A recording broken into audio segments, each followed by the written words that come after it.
Olá, muito bom dia, queridos. Paz seja convosco. Graças ao Senhor mais um dia. Com vocês aqui no canal O Reino em Pauta. É sempre uma alegria falar com vocês. Queridos, que Deus abençoe a sua vida grandemente nesse dia. Eu quero deixar minha profunda gratidão a todos vocês por estar conosco nesta família chamada O Reino em Pauta. Todos os dias, todas as manhãs, sempre com uma palavra viva ao seu coração. Muito bem, e a nossa série em curso é a Constituinte do Caminho. Nós estamos falando sobre o caminho e a sua constituição. E toda essa série nós temos frisado que o caminho não é apenas uma estrada para alguém seguir. O caminho, ele é constituinte. O caminho, amados irmãos, é Cristo. Ele é o caminho. Este caminho, ele habita dentro de cada um de nós. Esse caminho nos constitui, nos faz povo seu e ovelha do seu pasto. Então, este caminho, quando entra, quando você é revelado, como diz a palavra, você então passa a fazer parte desse caminho.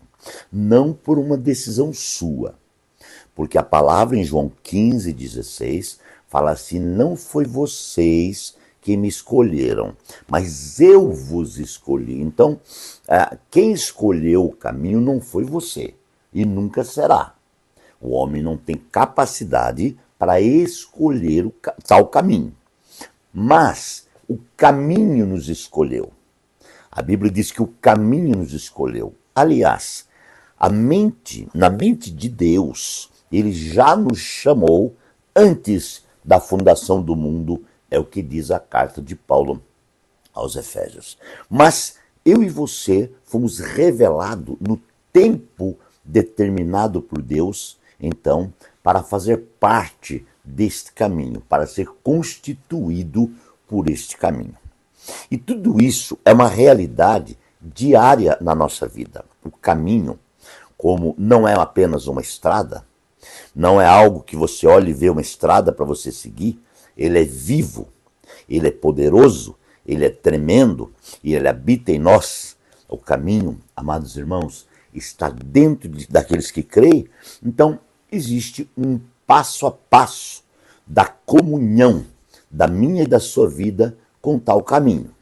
E esse passo a passo nos leva ao entendimento do profundo, das profundidades revelada no conteúdo do caminho que é Cristo.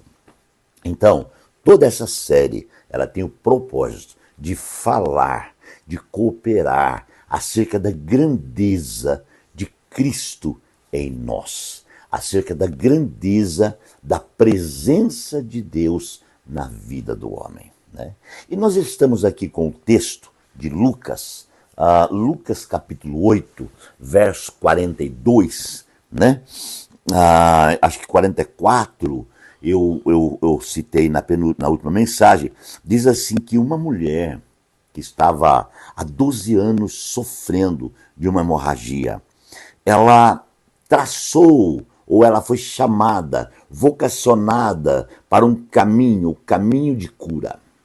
Vamos chamar de o caminho da cura, porque Jesus é o caminho da cura. Verso 44 diz: ela chegou por trás dele, tocou na borda do seu manto e imediatamente cessou a sua hemorragia. E Jesus então disse: quem tocou em mim? Essa foi a pergunta que ele fez. Amados, primeira pontuação é o caminho que essa mulher fez. E eu já citei isso na última mensagem. Um caminho onde ela estava perdendo a vida. Mas, lá na frente, no meio de uma grande multidão, estava o caminho. E essa mulher percorre um espaço até chegar ao caminho.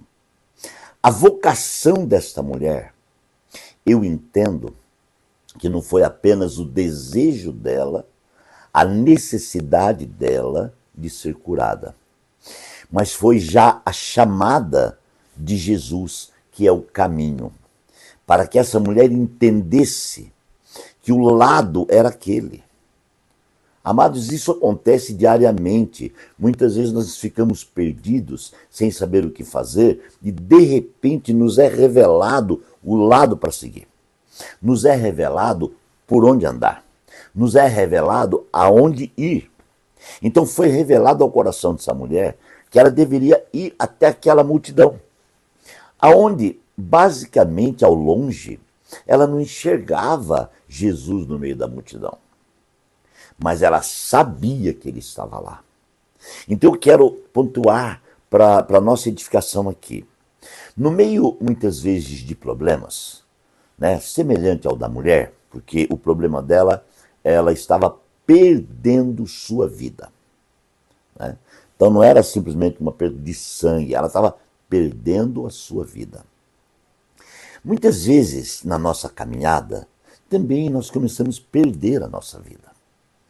Ah, quantas coisas perdemos nessa terra. Só que, de repente, ela foi despertada o que fazer. É esse despertamento que Deus está fazendo nesses dias na vida de muitos de nós. Esta é a chamada divina, sabe? O conteúdo do despertamento que eu estou falando é uma chamada divina. Então Deus está falando para você que está passando um problema, quem sabe perdendo a vida em muitos aspectos. Quantos estão dizendo assim, perdi, minha vida já não vale mais nada. Perdi minha família, perdi meu trabalho, perdi não sei o quê, perdi não sei o quê. Deus tem uma chamada no conteúdo de suas perdas. Sabe por quê? Porque o profeta, ele já profetizou dizendo, Deus tem um caminho no meio das tormentas. Então, no meio do vendaval, da tormenta, sempre existe um caminho divino. E o caminho divino é uma chamada, é uma revelação. Então, Deus está revelando você neste momento e dizendo para você o lado que você tem que andar. A mulher recebeu isso dentro dela. Ela não via Jesus no meio da multidão, mas ela sabia que ele estava lá. E ela então logo entendeu no seu espírito que era para lá que ela tinha que ir. Agora, haveria dificuldade? Muitas. Imagine uma mulher perdendo vida, uma mulher fraca, uma mulher sofrida, magra, muito sofrendo realmente, né? Quem sabe quase com desmaio, com atordoações. Mas ela empreende, ela sai. E ela sai em direção ao caminho. O caminho convocou ela. E ela vai para lá. Quando ela chega, antes de chegar, ela começa a enfrentar então as multidões. Então pontue aí. Irmãos, passar no meio de uma multidão não é nada fácil. Então a multidão está ali, ó, né? Você tem que passar no meio.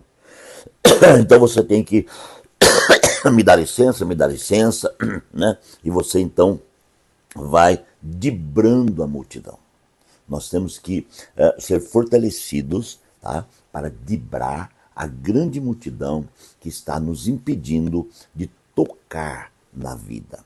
Porque vida, muitas vezes estamos perdendo. Mas para recuperar a vida, eu preciso tocar na vida. Eu preciso ser constituído pelo caminho.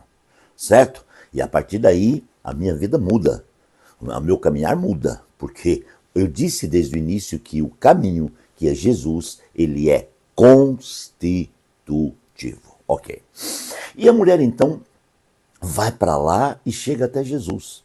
Só que tem um detalhe na Bíblia que é importante a gente pensar. Qual que é o detalhe, pastor?